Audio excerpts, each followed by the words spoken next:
Hey everybody, this is a clip from the latest episode of the Randi Rhodes Show. If you want the full episode, you can watch live on Free Speech TV, Dish Channel 9415. Mary had a little man. The fault.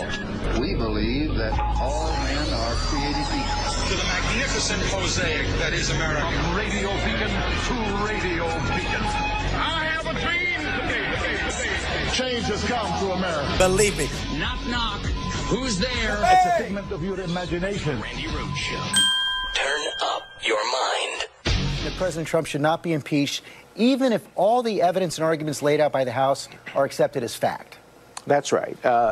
When you have somebody who, for example, is indicted for a crime, let's assume you have a lot of evidence, but the grand jury simply indicts for something that's not a crime, and that's what happened here. You have a lot of evidence, disputed evidence, could go both ways, but the vote was to impeach on abuse of power, which is not within the constitutional criteria for impeachment, and obstruction of Congress. Those are both the kinds of things that led Hamilton and Madison, talk about nightmare, to regard that as the greatest nightmare. Number one, giving Congress too much power to allow the president to serve at the will of Congress. And number two, as Hamilton put it, the greatest danger is turning impeachment into a question of who has the most votes in which house, and rather than having a consensus and a broad view of impeachable conduct. All right, so Alan Dershowitz says abuse of power was not considered a high crime misdemeanor or anything that is removable. He quotes Hamilton. He's quoting the Federalist paper number 65, which if you go to randyrhodes.com and click on the homework section, it's there. I put it in there. I also put in Federalist 33 if you're more of a Madisonian, because he talks about it too. But Hamilton number 65. That is the discussion that was had about the judicial character of the Senate and what the pitfalls would be if they gave the Senate the power to try impeachments. And of course, there's a discussion in there about who should try impeachments. They considered the Supreme Court as being the trier of impeachments, and they rejected that because they said it should be a body with more than 9 members. Okay, it should be you got 100 people, or well, back then you didn't, but now you have 100 people in the Senate. They believe that the more, the better. So they gave the trier of impeachments to the Senate, and he understood that this was going to be a difficult thing, but he laid out what is removable. He said, this is the argument for why it's difficult to give the House or the Senate power over the executive branch. And it's because they're all elected, right? And they would all be concerned about their reelection.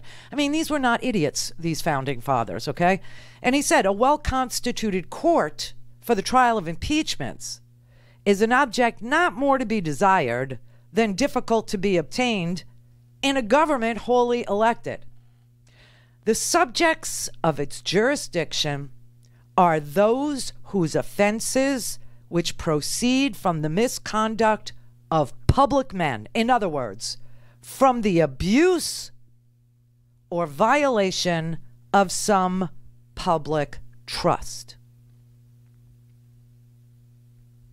They relate chiefly to injuries done immediately to the society itself. The prosecution of them for this reason will seldom fail to agitate the passions of the whole community and divide it into parties more or less friendly or inimical to the accused. In many cases, it will connect itself with the pre-existing factions, parties, and will enlist all their animosities, partialities, influence, and interest on one side or another. And in all such cases, there will always be the greatest danger that the decision will be regulated more by the comparative strength of the parties than by the real demonstrations of innocence or guilt. But the delicacy and the magnitude of a trust which so deeply concerns the political reputation and the existence of every man engaged in the administration of public affairs speaks for itself. So he's saying, yeah, you're always going to have troubles because if we gave it, we gave the House the indictment, the power to indict. That's called impeachment. And then we gave the Senate the power to try. And yeah, it's going to rip our country apart. That's why Nancy Pelosi said impeachment is something she doesn't do lightly because it tears the country apart. That's what everybody understands and knows. But he also says that there is a delicate and gigantic trust that goes into people who make the public laws and people who execute the public laws. So great is that responsibility that they have to stand and be questioned if there's any abuse of their official office. And that's what they discuss. And he said, in the constitutional, he talks about the Constitutional Convention. And he says, and he makes fun of it. He says the convention, it appears, thought the Senate the most fit depository of this important trust. Those who can best discern the intrinsic difficulty of the thing will be least hasty in condemning that opinion and will be most inclined to allow due weight to the arguments which may be supposed to have produced it. And then he talks about, why didn't we give it to the Supreme Court? Why didn't we give it to the Supreme Court? And he says, because it's too big of a job for too small a group. You need to give it to the Senate. It's an imperfect solution, but it's the best one we have.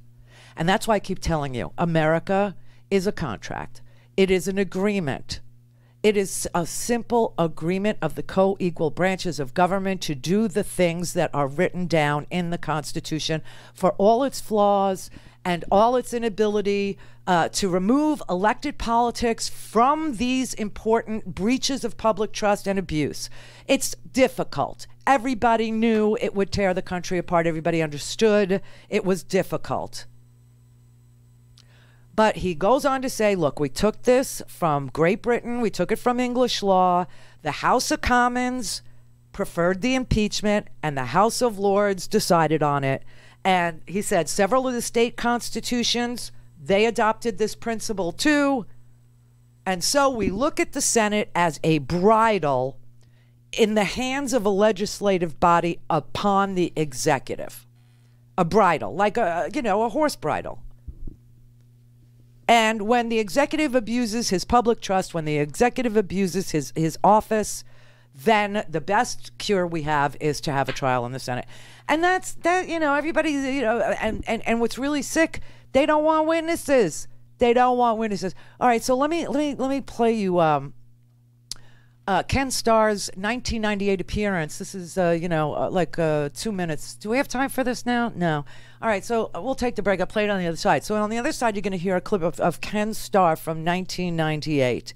And he's going to talk about these assertions of privilege that Bill Clinton asserted for himself, not to testify in front of a grand jury. And of course, that went to the Supreme Court, whether or not Bill Clinton had to. And by the way, here's what we were talking about in the case of Bill Clinton. We were talking about pre-presidential behavior. Right. The Paula Jones case is the civil case in which Bill Clinton sought not to testify when he became president. So it was pre-presidential behavior that was being looked at. Bill Clinton asserted executive privilege and said the president doesn't have to testify in a civil suit because he's the president, and the president is very busy, right, doing the work of the people. And they took this all the way to the Supreme Court. The Supreme Court unanimously decided, no, you're not that busy. You can put a few hours aside and you can show up and be sworn and testify in the Paula Jones matter. Ken Starr said the assertion of that privilege in and of itself was an abuse of power. Now, the president has instructed every cabinet member, every witness, every aide not to testify about presidential conduct while he was president in Congress, and produced 0 documents. Bill Clinton, in the end, not only testified in front of the Paula Jones civil lawyers, but also in front of the grand jury, and he provided his freaking DNA.